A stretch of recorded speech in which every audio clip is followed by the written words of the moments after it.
آنے سے روکتا ہے، تو مجھے اپنی عبادت کے لیے رکھ پکارتا ہے، لیکن جب میں آپ کی بارگاہ میں حاضر ہوتی ہوں تو نمازوں کا وقت گزر جاتا ہے۔ اس لیے میری معذرت قبول فرمائیں اور میرے گناہوں کو معاف فرما دیں۔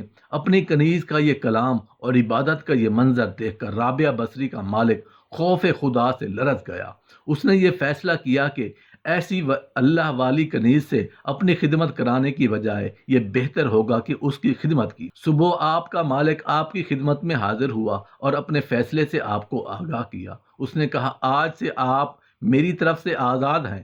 اگر آپ اپنی خوشی سے اس گھر میں قیام کریں تو یہ میری خوش نصیبی ہوگی، ورنہ آپ اپنی مرضی کی مالک ہیں۔ لیکن اگر آپ یہاں سے کوچ کر جانے کا فیصلہ کرتی ہیں تو میری بس ایک ہی درخواست ہے کہ میری طرف سے کی جانے والی زیادتیوں کو اس ذات پاک کے صدقے معاف کر دیں جس کے لیے آپ راتوں کو جاگ جاگ کر عبادت کرتی ہیں۔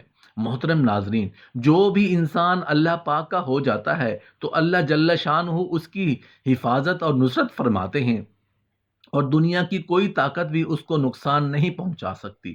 ابتدا میں تو رابعہ بصری کے حسن و جمال کی دھوم مچی ہوئی تھی، لیکن انہوں نے جوانی کے شب و روز زیادہ الہی میں گزار دیے۔ ان کے چہرے پر پاکیزگی کا ایک ایسا نقاب تھا کہ دیکھنے والوں کی نگاہیں خود بخود جھک جاتی تھیں۔ اسی زمانے میں ایک نوجوان نے انہیں رات کے وقت چاند کی طرح داکھتے دیکھا تو وہ آپ کو کوئی غیر مرئی مخلوق سمجھ کر بھاگ اٹھا، لیکن دوسری صبح جب وہی چہرہ اسے بصرہ کے ایک بازار میں نظر آیا تو وہ عقل خود سے ہاتھ دھو بیٹھا اور رات دن اسی کے تصور میں رہنے لگا۔ آخر کار دل کے ہاتھوں مجبور ہو گیا تو لوگوں سے پتہ پوچھا اور حضرت رابعہ بصری کے گھر جا پہنچا۔ آپ کہا کرتی تھیں کہ دل کے دروازے ہمیشہ کھلے رکھو، کیا معلوم محبوب کس وقت دستک دے دے، مگر گھر کے دروازے بند ہوں یا کھلے ہوں ان کی دانست میں برابر تھے۔ نوجوان خلاف توقع ان کا دروازہ کھلا ہوا ملا۔ اس نے اپنے دل کی دھڑکنوں پر بڑی مشکل سے قابو پایا۔ رات کا وقت تھا، چراغ روشن تھا۔ یہ سوچ کر بے باکی سے اندر داخل ہو گیا کہ حال دل سنا دینے میں کیا حرج ہے، زیادہ سے زیادہ انکار ہو جائے گا۔ واپسی کا دروازہ بہرحال کھلا ہوا ہے، لیکن جب وہ اندر پہنچا وہاں کوئی نہیں تھا، البتہ چھت سے ایسی پرسوز آواز آ رہی تھی کہ زیر لب کوئی ہجر کا رونا رو رہا ہے۔ نوجوان تیزی سے زینے پر چڑھ گیا۔ اس وقت حضرت رابعہ بصری عشاء کی نماز سے فارغ ہو کر ثنا خوانی کر رہی تھیں۔ پروردگار، ستارے روشن ہو گئے، لوگ سو گئے، بادشاہوں نے دروازے بند کر لیے، ہر محبوب اپنے محبوب سے محو راز نیاز ہوئے، اور میں تیرے سامنے کھڑی ہوں۔ نوجوان پر سختہ طاری ہو گیا۔ اسی اثنا میں حضرت رابعہ بصری نے پلٹ کر اس کو ایسی قہر آلود نظروں سے دیکھا کہ اس کی زبان گم ہو گئی۔ رابعہ بصری نے اس کے قریب آ کر پوچھا، کیا تم مجھ سے شادی کی درخواست کرنے آئے ہو؟ نوجوان نے لرزتے ہوئے ہاتھ سے اپنی زبان کی طرف اشارہ کیا، وہ بول نہیں سکتا۔ حضرت رابعہ بصری نے کہا کہ اس سے پہلے کہ زبان کی طرح تیرا دل بھی چپ ہو جائے، تو جس راستے سے آیا ہے اسی راستے سے لوٹ جا۔ وہ جوان صرف آنکھوں سے التجا کر سکتا تھا کہ اے نیک خاتون، میری گویائی مجھے واپس دے دے، میں تیرے مرتبے سے واقف نہیں تھا، مجھ سے غلطی ہوئی، مجھے معاف کر دے۔ لا علمی ہمیشہ قابل معافی ہوتی ہے۔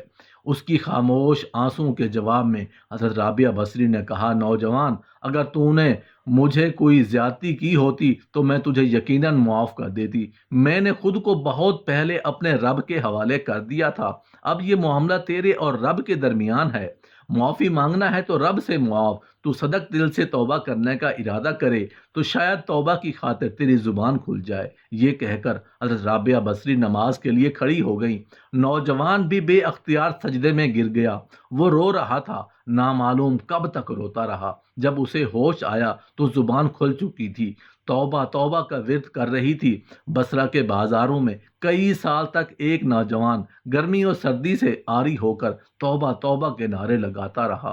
اس کے نعروں سے بصرہ کی راتیں گونج اٹھتی تھیں اور بچے سہم کے ماؤں کے سینوں سے دبک جاتے تھے۔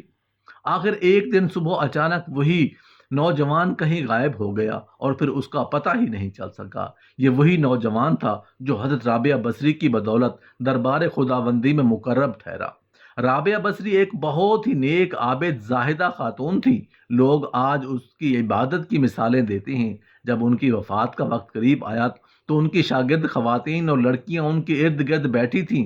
انہوں نے درخواست کی کہ ہمیں نصیحت کریں، تو حضرت رابعہ بصری نے فرمایا کہ کبھی بھی بغیر نکاح کے نہ رہو، اور پھر اپنا واقعہ سنایا کہ میں جب آدھی رات کے وقت مصلے پر بیٹھ کر عبادت کرتی تھی، گلیوں میں پھرنے والا چوکیدار جو میرے گھر کے سامنے سے گزرتا تھا، میرے دل میں برے برے وسوسے آتے تھے کہ اس وقت سارے لوگ سوئے ہوئے ہیں، کوئی بھی نہیں ہے دیکھ رہا۔ یہ تو اللہ کا کرم ہوا کہ اس نے مجھے زنا سے محفوظ رکھا۔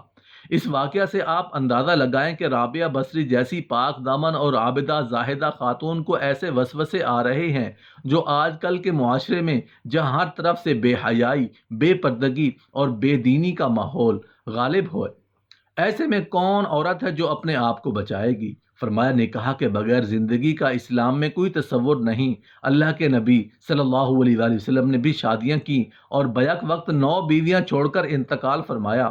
اللہ تعالیٰ کے نبی صلی اللہ علیہ وآلہ وسلم کو اس حال میں صبح کرتے کہ اہل و عیال کے پاس غربت کے باعث کھانے کو کچھ نہ ہوتا، شام کرتے تو بھی یہی حالت ہوتی۔ اس کے باوجود 9 بیویاں چھوڑ کر انتقال فرمایا۔